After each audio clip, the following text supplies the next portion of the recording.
The summer heat hung heavy over Harmony Creek like a thick, humid blanket, making the air ripple and distort above the sun-baked asphalt.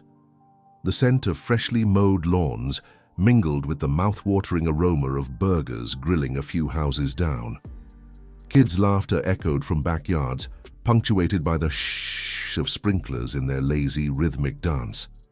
The old town park sat at the corner of Elm Street, its swings a little rusty, creaking a gentle song in the breeze, its weathered wooden benches worn smooth by countless parents, watching their kids, lost in thought or just plain tired.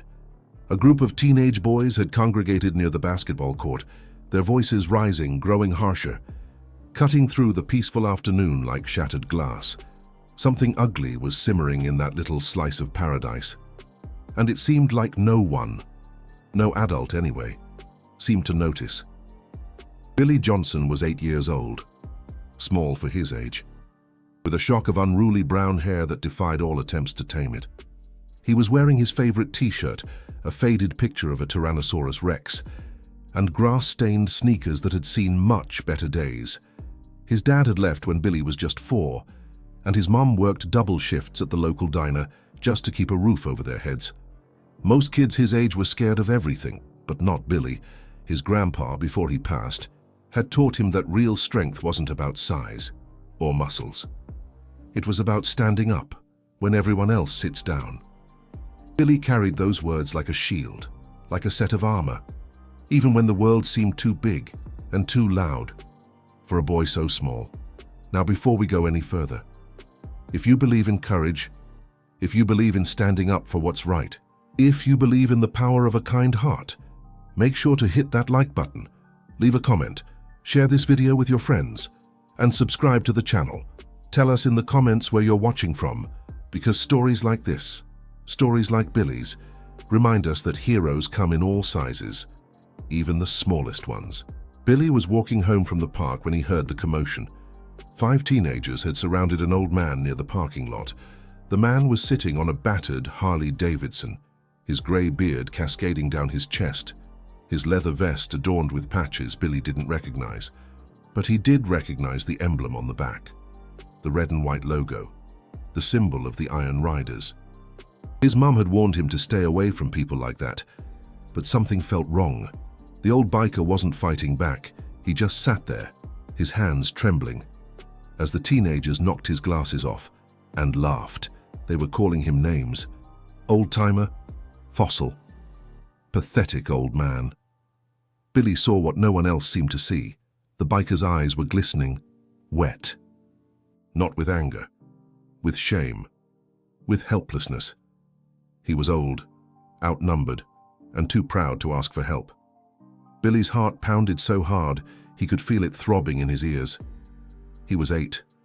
They were 16, maybe 17. His legs were screaming at him to run home, run fast, but his grandpa's voice echoed louder than his fear. Billy walked straight into the circle of teenagers.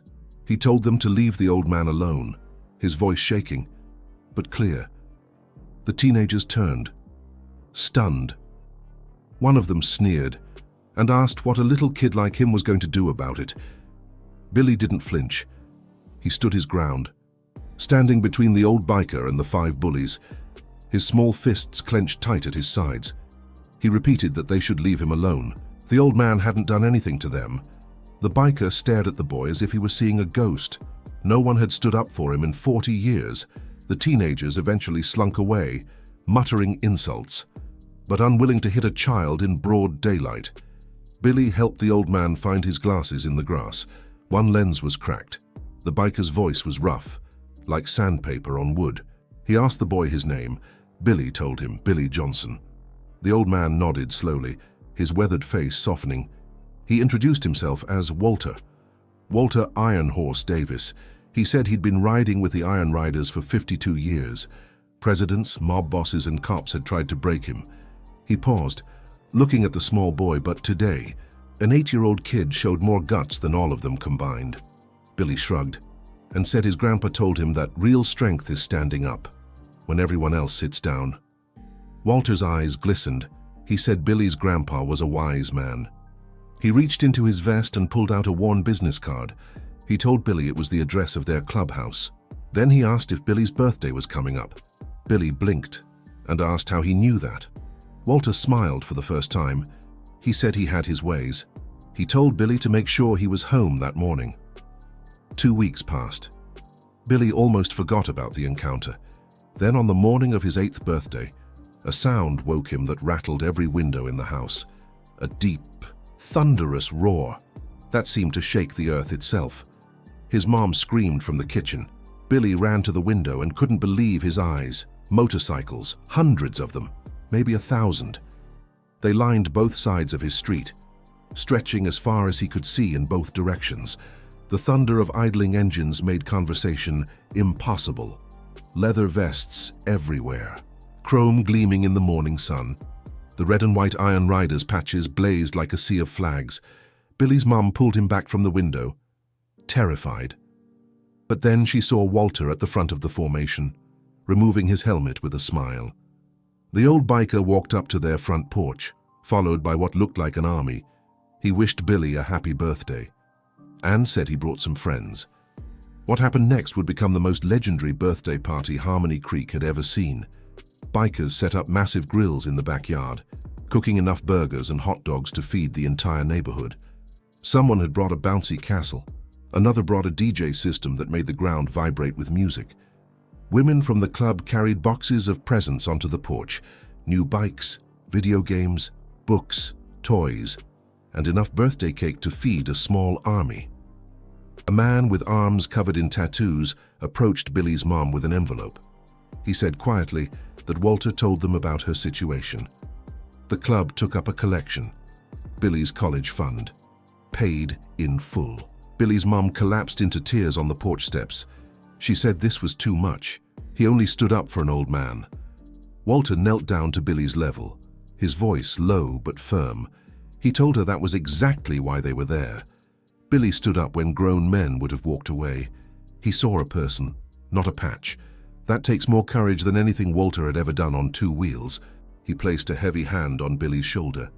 He told the boy that from this day forward, he was an honorary member of the Iron Riders. Their family doesn't forget courage like his.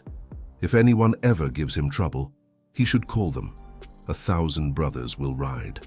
As the party roared on until sunset, Billy sat on his new bike surrounded by bikers who looked like they could crush mountains. And he understood what his grandpa meant. Real strength was never about size. It was about heart. So let me ask you something. Would you have had the courage to stand up like Billy did? Or would you have walked away, huh? Think about it.